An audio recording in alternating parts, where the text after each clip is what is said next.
Hello students, இன்றைக்கி நம்ம எந்த டாபிக் பற்றி பார்க்க போகிறோம் அப்படின்னு சொல்லிட்டு பார்த்தீங்க அப்படின்னா, பெருசாக ஸ்டூடெண்ட்ஸால் எடுக்கப்படலை அப்படின்னாலுமே ஒரு முக்கியமான சப்ஜெக்ட் இப்போ வரைக்கும் இருந்துட்டு இருக்கக்கூடிய சிவில் இன்ஜினியரிங்கும் அண்ட் ஆல்சோ இசிஇ டிபார்ட்மெண்ட் பற்றியும் நம்ம இன்றைக்கி இந்த வீடியோவில் பார்க்கலாம். ரெண்டு கோர்ஸ்லையும் எந்த கோர்ஸ் பெஸ்ட்டாக இருக்கும், ஹையஸ்ட் சேலரி பேக்கேஜஸ் வந்து கிடைக்கும், கவர்மெண்ட் ஜாப்ஸ் இதில் வந்து கொஞ்சம் நல்லாயிருக்கும், ஹையஸ்ட் சேலரி பேக்கேஜஸ் வந்து அதில் கிடைக்கும்.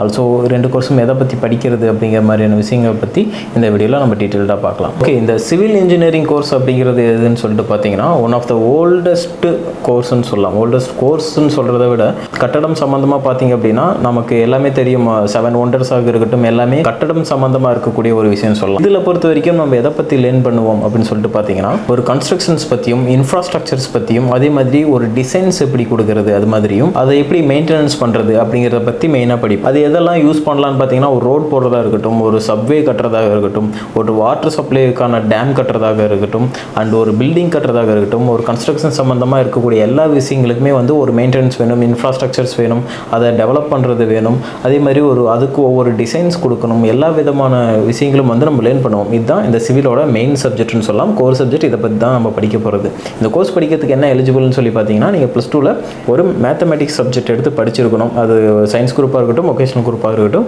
Mathematics important for engineering and 4 year duration இருக்கக்கூடிய கோர்ஸாகவும் இந்த சிவில் இன்ஜினியரிங் இருக்குது. எலக்ட்ரானிக் கம்யூனிகேஷன் இன்ஜினியரிங் கோர்ஸை பொறுத்த வரைக்கும் இது வந்து பார்த்தீங்கன்னா ரொம்பவே ஒரு டிமாண்ட் இருக்கக்கூடிய கோர்ஸ்னே சொல்லலாம்.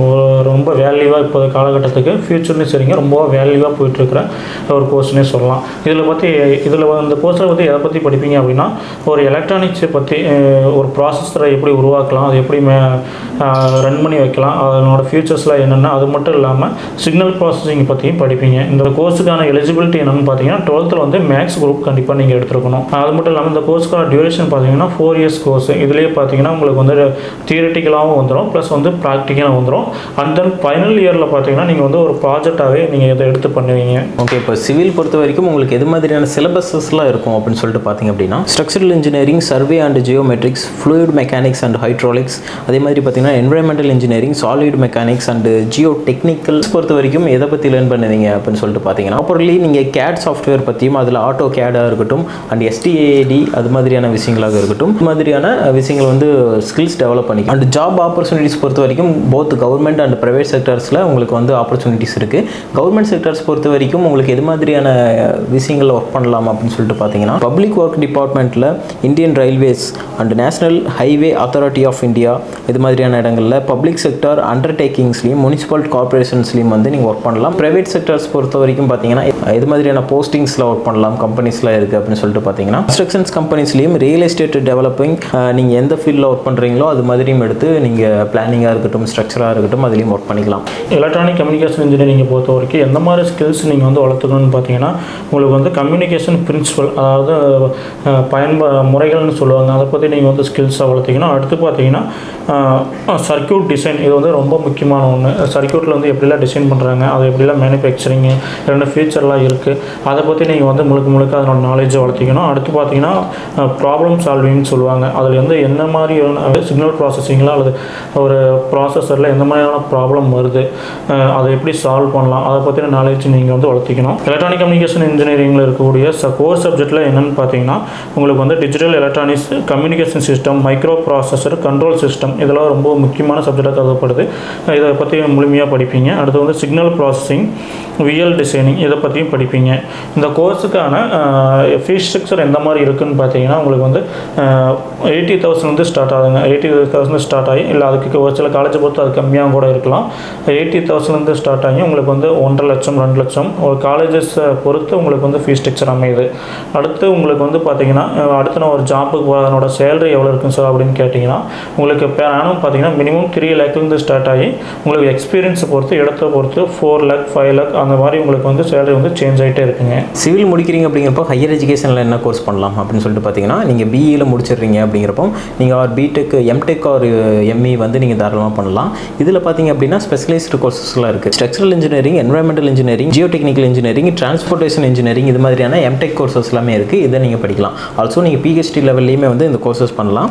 அது வந்து பார்த்தீங்கன்னா உங்களோட ஹையர் லெவலுக்கு கம்பெனிஸில் ப்ளேஸ் ஆகிறதுக்கு ரொம்ப யூஸ்ஃபுல்லாக இருக்கும். அண்ட் எம்பிஏ ஆல்சோ நீங்கள் பண்ணலாம். ஓகே சார், இப்போ வந்து கவர்மெண்ட் எக்ஸாம்ஸ் லைனுக்குள்ளே போக விருப்பப்படுறேன், எனக்கு இது மாதிரியான எக்ஸாம்ஸ்லாம் இருக்குது அப்படின்னு சொல்லிட்டு நீங்கள் கேட்டிங்க அப்படின்னா, 8 எக்ஸாம்ஸ் நீங்கள் எழுதலாம் தாராளமாக. அதே மாதிரி Indian engineering services, DRDO scientist and engineer engineering exams பண்ணலாம். இந்தியன் ரயில்வேஸ் ரெக்ரூட்மெண்ட்டில் நீங்கள் தாராளமாக ஜேஇ சம்மந்தமாக நீங்கள் வந்து எக்ஸாம்ஸ் எழுதலாம். அதே மாதிரி ஸ்டேட் பப்ளிக் சர்வீசஸ் கமிஷன்ஸ் வந்து நீங்கள் தாராளமாக பண்ணலாம். ஆல்சோ நீங்கள் எஸ்எஸ்சியில் ஜேஇ போஸ்டிங் எல்லாமே நீங்கள் தாராளமாக கவர்மெண்ட் செக்டார்ஸ் லைனுக்குள்ளே போகணும்னு நினச்சிங்கன்னா இது மாதிரியான எக்ஸாமினேஷன்ஸ் இருக்குது, தாராளமாக நீங்கள் ட்ரை பண்ணலாம்.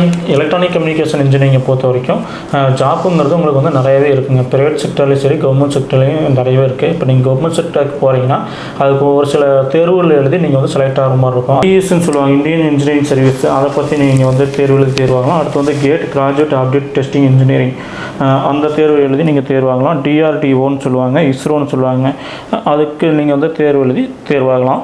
அடுத்து பார்த்தீங்கன்னா BSNL JTO junior telecom officer and railway recruitment board ஆர்ஆர்பின்னு சொல்லுவாங்க. இந்த மாதிரி தேர்வுகள்லாம் நீங்கள் வந்து எழுதலாங்க.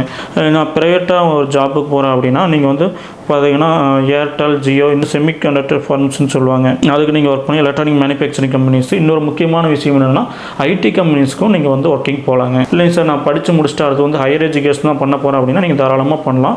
அதுக்கு வந்து பார்த்தீங்கன்னா எம்டெக்கில் வந்து நீங்கள் வந்து ஈஸியாக வந்து ஒரு ஸ்பெஷலைசேஷனாக நீங்கள் VLSI, embroidery system, signal processing இதெல்லாம் வந்து ஒரு ஸ்பெஷலைசேஷனாக நீங்கள் எடுத்து தாராளமாக படிக்கலாம். இப்போ இந்த 2 கோர்ஸனோட முழுமையான தகவலை நீங்கள் தெரிஞ்சிருப்பீங்கன்னு நினைக்கிறேன். மேலும் ஏதாச்சும் உங்களுக்கு டவுட் இருந்தால் கமெண்ட் செக்ஷனில் கமெண்ட் பண்ணுங்கள், அல்லது ஸ்க்ரீனில் ஒரு நம்பர் இருக்கும், அதுக்கு நீங்கள் வந்து கால் பண்ணி தாராளமாக கேட்கலாம். தேங்க்யூ ஃபார் வாட்சிங்.